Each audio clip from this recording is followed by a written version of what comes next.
Hi, this is Tim of the 1916 Company. Welcome and thanks for logging on. If you love this watch, email me. I am still Team Mosso at thewatchbox.com. It is still in the description below. Your purchase and pricing email question line for buying this or any watch you see on any of our platforms. Please reach out to us directly. I am Team Mosso at thewatchbox.com for pricing details. All right, the big moment, instant gratification. The Lange Sohne Zeitwerk launched in 2009 and immediately won the GPHG Aigle d'Or, effectively Best Picture at the Oscars of watchmaking. The accolade was all the more remarkable for having been bestowed upon a German watch at a Swiss competition.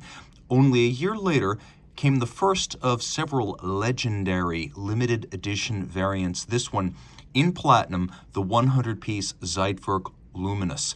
Now, this is officially the Luminous, not the Lumen. The Lumen came later and was based on the second-generation Zeitwerk platform. That was a rose gold watch. When this came out, Luminous was still being used, and Lumen hadn't yet emerged. So though this is the Luminous, this is where it gets a little bit more confusing, it is officially considered to be the first of the Lumen series that later included, among others, the Grand Lange 1, the Grand Lange 1 Moon Phase, and the Dotograph. So here we are.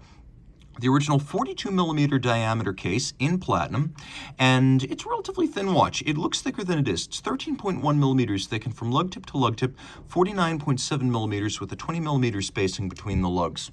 Now, of course, the original Zeitwerk in platinum was also a limited edition, but that doesn't have the cult following that this model does. Among limited edition Lange watches, this stands out. It's part of the upper echelon of the most desirable models the company has ever made in its modern era. And on my 16cm circumference wrist, you can see it's big. It fills out my wrist. I would say that my wrist is fine, size-wise, to wear this. I would happily wear this watch. But if your wrist is smaller, I would say you want to look at a smaller Lange. So 16cm circumference or less. You need a different watch. 16cm circumference or more, you're good to go.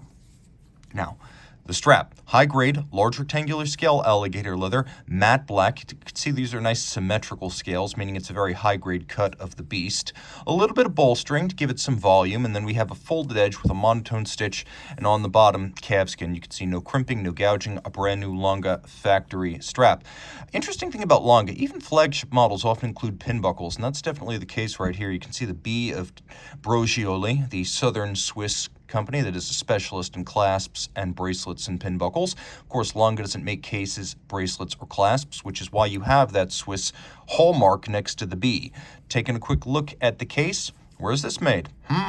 Well, you can see it says CO, and it has a Swiss hallmark. See the little St. Bernard head there? It's got a G on his kerchief, which means this is a Geneva-assayed, Swiss-made case, and CO means Centror, a Meyrin-based company in the canton of Geneva that is owned by Audemars Piguet, explaining why we have a Swiss hallmark stamped G on a German watch. Back to the buckle for a quick second. You can see this is a well-traveled Lange piece. It's been in rotation for a long time. Two standout features here, and I always shout these out in case you're watching one of my Lange videos for the first time. The elevated bridge allows the strap to sit flush inside the buckle, so it doesn't stack up when it's on the wrist. There's also a little retaining bar, and you can see that's there for those of us with small wrists who are going to use the smallest hole or even punch smaller holes. A tightly strapped strap can often get pinned on the pin, so this little retaining bar prevents it from sliding all the way down and becoming inextricable on your wrist. The case, well, there's not a whole lot of variety in Lange case design, and you can see that the mid-case is satinated, and that's usually the one distinction. Does it go for full polish, or do Lange designers give you a satinated mid-case? Most Lange watches, short of the Arcade, the Cabaret, and the Odysseus, have used some version of this cylindrical stepped lug design. And so you could see the watch is probably most generic when viewed from the sides, although you always know you're looking at a Lange case because of these dramatically stepped out lugs. Reportedly, one of the brand's fathers from the early 90s, Gunter Blumlein, who's an experienced watch executive. He wanted the cases to have something distinctive about them. So these stepped lugs were designed to represent sort of a transition from historic Lange pocket watches to the modern era of wristwatches. That's why you still have the circular inner case of a pocket watch, but with the introduction of the stepped lugs. And then we have a little crown here that looks like it might actually be made of white gold, judging by how warm it seems in comparison to the case. The platinum is blisteringly white. Well, you can make up your mind concerning that crown right there, but I do wonder. Taking a look at the dial, it is smoked sapphire. And so this was the Luminous, but it was officially part of the Lumen series. Now, there were loomed Lange watches before this, and they were generally described as a Luminous. But something new happened here with a smoked black sapphire, allowing the discs underneath the dial to become pre-energized by ambient light, so that when they jump into the frame, they will be entirely luminescent. So let's take a quick look at this Luminous Zeitwerk in the dark. You can see it's actually quite remarkable. Now what I'll do here is I'll operate the quickset mechanism so you get a sense of just how well energized those discs really are. It's a pretty effective system all told, and in general, it will always jump to display the time correctly and in luminous fashion. Now, if you really get deep into resetting and changing the time, you might need to charge up some of the discs that are hidden under the so-called time bridge. But for the most part, the smoked sapphire concept is very sound. Taking a quick look, power reserve indicator up at the top, up and down, manual wind. This is the 36 hours of power reserve Zeitwerk. And we have a stop seconds function, so if you pull the crown, you can stop that seconds hand. There's also a blackened time bridge. So this structure on the dial, which is based off a 5-minute clock at a local opera house in East Germany, I believe it's at the Dresden Opera, you have this framed digital time display. It looks very much like the Semper clock at the opera, and so that's the inspiration for this. But you got to remember, this blackened component is made of German silver, and so it's made of the same material as the movement, and it is in fact part of the L043.3 movement, with a blackening to make it look less like German silver. And of course, remember, German silver, a nickel copper zinc alloy, the copper giving it that golden hue, that's what's used on Lange movements. Now, if you look carefully, you can also see we have a clear sapphire. That is actually the coaxial pivot for the overlaid minute and 10-minute discs. So that's a functional pivot right there. We've got our wonderful black polished slotted and chamfered screw, and of course made in Germany in the town of Glasshut, state of Saxony, East Germany. Of course, Lange Sohne, reestablished in the modern era in 1990 after the fall of the wall, the legal successor to the original Lange Sohne, the company that operated from 1845 to the early 1950s. That company is called Glashütte Original today, and so it is a completely different company.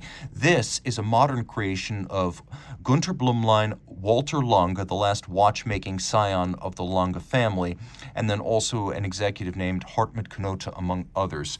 So now turning it over, you can see the movement. This is technically a unique reference. The L0433, L means Lange, 04 means that's the year they started work on the movement, 3 means it was the third movement they started that year, and then the final 3 means it's the third revision of the L043. Large, to fill up the case back, you can see individual numbering, and the movement made of German silver with the exception of all the parts that are silvery. So German silver is actually gold colored. It's not made of silver. It is copper that gives it that golden hue. And this is a material used because historically, Lange pocket watches from the company's ancestral days would have been made of this material.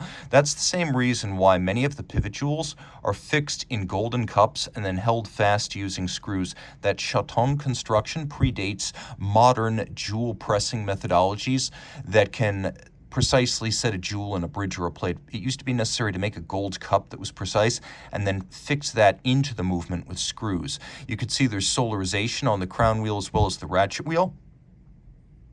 We have specular finish or black polish on some of the screws, as well as the swan's neck regulator, the cap to the escape wheel cock, and then the Maltese cross-style stopworks. This will stop you from overwinding the mechanism.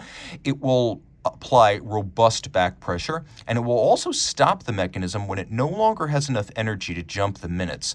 So Lange reasoning that rather have the watch lose time or run poorly, they would simply stop it because that's easier to notice than a watch that's slowing down. That's the philosophy behind the idea of the stopworks. Now taking a quick look, you can see there's this little bridge right here made of steel. So it's satinated on its top and beveled on its edge, just like the German silver components are beveled on their edges.